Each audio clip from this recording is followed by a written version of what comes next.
Magnus here. As you can tell, this is the Halloween episode of what I want to do and talking about the 5D Mark IV and everything I can do with it. Basically today, what I wanted to test was the ability to do green screen in harsh conditions. Now, what I mean by harsh conditions is less than stellar conditions to be able to use a green screen and then of course work with it. I'm using a pretty bad setup for a green screen right now, but it's not that bad. Decided to pull this camera so that I can, as I'm doing it, I can show you. I've got a light to my left, okay? A kind of reflective light to kind of shine on my head. A light on my right as well, again, to shine behind me. This little white light right here to be able to kind of take out some of the shadows that I've got behind me, and then one light pointed towards me, and then of course the cameras.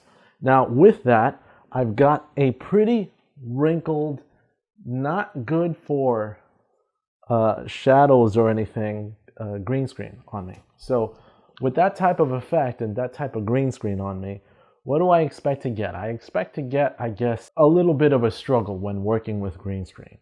Now, I want to see exactly what I can do with the 5D Mark IV, given the fact that I don't have the best setup. But let me test one more thing before I continue. What I want to test is, what if I didn't have these lights? Not everybody has a bunch of lights that they can use. I'm going to turn that off. Okay, now this is really rough. Because I've got it this low, you can probably barely see me. So I'm going to turn up the ISO levels, and we'll try to see what we can do. Give me 1 second. And at this point, I'm sure you can barely see me. I turned off all the lights, and you probably can't see me under these conditions, let alone be focused on me. You know, so if you can film me under this and I can still work with green screen, then it's pretty good camera and pretty good settings. But if you can't, well, then we've got a situation here. So, off to the computer, and I'll wrap it up from there. See you guys later. Alright, I'm here at the computer. Let's see what we got when we're working with that green screen footage. Alright, so here we are, and I've laid out the 3 files in, order by sound and kind of synced everything up. And the first set I'm working with is pretty much the Samsung footage. Let's go see that first. The Samsung NX1 footage I've got here with Ultra Key. Now Ultra Key is what I use to be able to key off the green screen, and obviously this green screen wasn't that great because we've got a lot of just wrinkles in the sheet and it's not all evenly colored. So let's turn on the green screen, and actually let me select just an area that's as even as it could possibly be. There you go. Now I put like a standard, just a light effect in behind everything so you can see what I'm working with. But actually, let me turn this off, and there you got some spots pretty much everywhere. So the more you've got to adjust with your green screen, the more difficult it is to work with. So let's look at the second screen. Okay, again, I've got it already active. Now this shot right here, a shot of me using the Canon 6D and just a shot of my feet trying to put on the costume. So I'm going to take the pen tool and click on an even area. I think it's pretty much right here, what we've got going on, and boom, there it is. Let me see if I could try to find a better spot that's more even, and I think that worked out a little bit better. But as you can see, imperfect lighting causes that green screen to not work out as much as I'd like it to. So let's go to the third Ultra Key setting.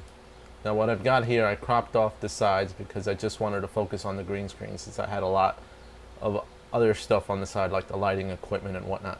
So unevenly lighted, dark here, lit here, and as you can see, I even got my lamp is behind the green screen that's causing that distortion. So let's turn on this Ultra Key effect and choose a color once again. So what I'll go for is the top left lit portion, and boom, there you can see the lamp completely takes effect on what you've got when you're working with this type of footage. Now what I did was, I still wanted to see if I can key off that lamp. So I actually doubled the ultra key effect and chose a second color that can kind of just see if I can still push it a bit further and work as much as possible to eliminate that. Which, as you can see, it kind of, in a sense, shut off the lamp, but you still have the uneven lighting. Now, if I try to push it further, now, let me try to add another ultra key effect right here on this. If I try and push it to say there's a lot here and here that looks evenly colored, and if I push it a bit further, maybe, you know. But then again, you start to lose detail in what you've got when you're working with the actual subject. After a while, you're just keying off everything. So if I change the color of, or if I turn on this green screen effect, and let's look to change the color of this, probably put it red, push it red to really stick out to see if what we've got going on here. And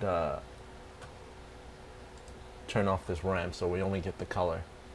And boom, you've got some red leaking into even my outfit. So obviously I even keyed off some of the details that are on within my costume, so that's not good. So what did I do? I mean, what choice did I have? I still edited something, but I used the lacking green screen effects that I had to kind of work with it and still do the video that I wanted to do.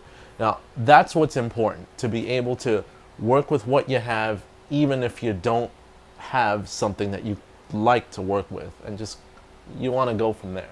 So what I ended up doing is just, you know, using the flaws to my advantage to still edit that intro video that I did. So when I edited that intro video, I just used what I had. Now, this is why I tell you, if you want to be able to edit green screen in the best way possible and edit and key off of those, first thing, even lighting. Second thing, make sure that your screen does not have a shadow by you stepping in front of your green screen enough to be able to work with that. Third of all, great camera. Now the 5D Mark IV, I have to say, was the best when it came to the 3 shots of being able to key off, despite the fact that I had so many flaws in that shot. Now, one thing that I did see is that when comparing the NX1 to the 5D Mark IV, there was that point where I shut off the lights and I just had those 2 cameras filming me. The 5D Mark IV was able to light me up and stay focused on me, as opposed to the NX1 that was coming in and out when I was using video autofocus. Now that right there tells you that the 5D Mark IV has excellent dual pixel autofocus. So there you go. There's my green screen kind of tips and tricks of what not to do. If you have any questions, leave them down below. As an added tidbit, I saw a video blogger recently talking about what they take with them when they're doing street video shots or anything, and they said that the 5D Mark IV is a bit heavy to carry and cumbersome. Well, to me that's interesting, because I found the same thing when you're walking around the camera a lot and just holding the camera either around your neck or in your hands. So what I do to lighten the load is, of course, bring my backpack with me and keep my camera in my backpack until I'm ready to be on the scene to film. If I'm holding the camera on my hands, obviously I'm going to get shaky shots. So on my other shoulder, I might hold either a monopod or at most a small tripod, and then just film like that. But, you know, it depends on my situation and what I'm doing. Recently I filmed and took a lot of pictures in a Halloween pumpkin festival that was in my area, and it was very interesting on getting those low light shots with the 5D Mark IV and being able to see the different designs and different pumpkins. For me, it was just natural to have it on that shoot. So if you want to see the video that I talked about, link in the description down below, and you can check out that blogger's comments. Anything else you want to tell me, please tell me. Destroy me for showing you what the bad side of keying off is, because quite honestly, I did that on purpose so you can see it. And I hope you like my costume. So up to you. Leave comments and share if you'd like. And as always, you can make my day if you subscribe today. This is Magnus, and I'm out.